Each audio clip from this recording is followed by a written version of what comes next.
Assalamualaikum, aku dilahirkan dengan sedikit keistimewaan. Aku boleh nampak alam di sebelah sana atau, lebih dikenali, hijab mata aku terbuka. Jadi aku dah terbiasa tengok makhluk di alam sebelah. Tak bermakna aku boleh nampak, aku berani. Kalau diganggu, boleh jadi seram juga.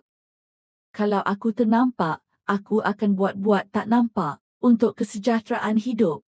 Tapi aku pelik bila ada sesetengah manusia ni yang beria-ia nak berlagak macam dia boleh nampak. Nak dijadikan cerita, aku lepak dengan dua orang kawan aku, Anu dan Man. Kemudian, datang kawan aku lagi seorang, Jai, dengan seorang kawan dia yang kitorang tak kenal, Bidin. Kitorang pun melepaklah minum dan borak. Jai buka cerita pasal Bidin punya kebolehan sama macam aku. By the way, kawan-kawan aku tak tahu. Aku boleh nampak kecuali Jai sebab aku dengan Jai dah lama kawan. Masa kami tengah sembang, aku terpandang ada pasangan pakcik-makcik jalan menuju datang ke kedai. Yang menarik perhatian aku adalah macam susuk yang ikut diorang dari belakang. Mula-mula tak jelas, tapi bila makin dekat, aku dah istighfar banyak-banyak dalam hati dah. Sebab yang aku nampak belakang dia tu macam satu makhluk.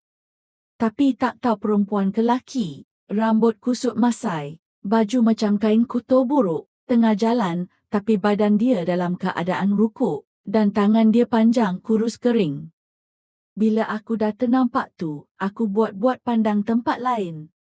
Kitorang melepak ni tabel kat luar. Kurang bayangkan macam jarak melintas jalan raya highway tu. Tu jarak tabel aku dengan tempat parking motor.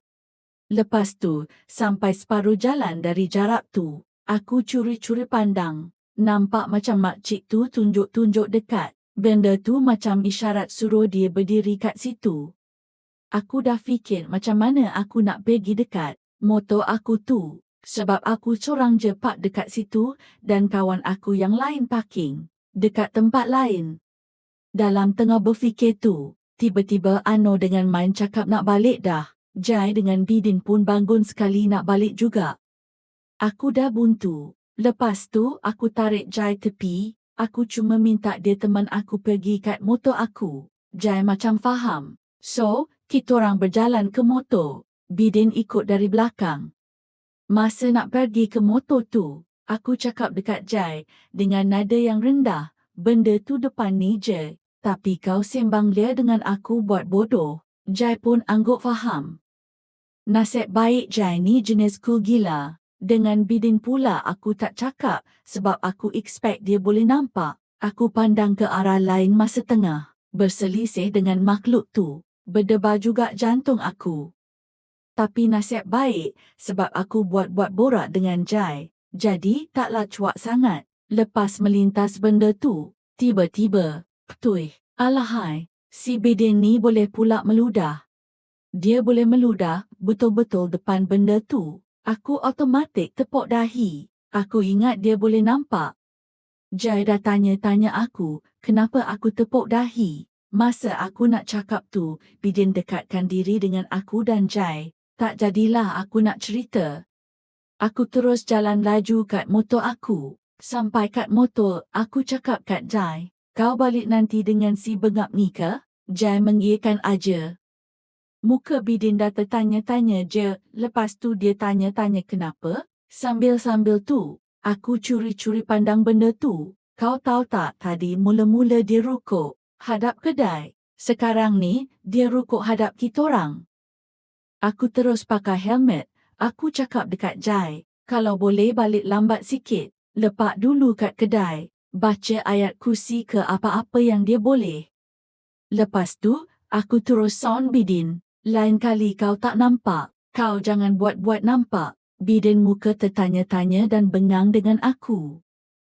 Aku terus gerak dan terpaksa tinggalkan Jai dengan Bidin sebab Jai datang pun naik motor Bidin.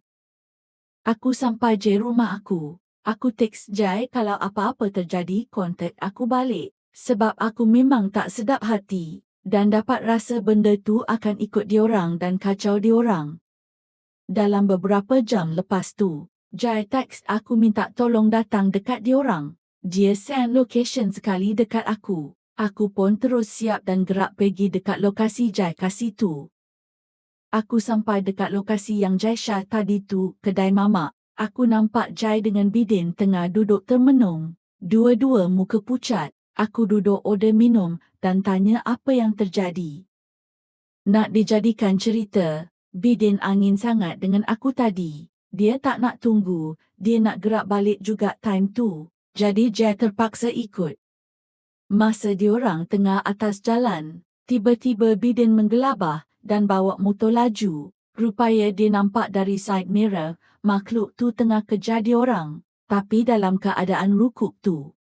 Last diorang melencong ke tempat ramai orang, dan end up melepak dekat tempat tu. Aku sambil dengar sambil melilau mata tengok keliling. Lepas tu baru terperasan benda tu ada lagi, tapi tengah berdiri dekat bawah pokok, tepi longkang besar yang tak jauh dari kedai makan tu. Tapi aku tak cakap dekat diorang. Last kitorang melepak sampai ke subuh. Lepas azan subuh tu barulah masing-masing balik.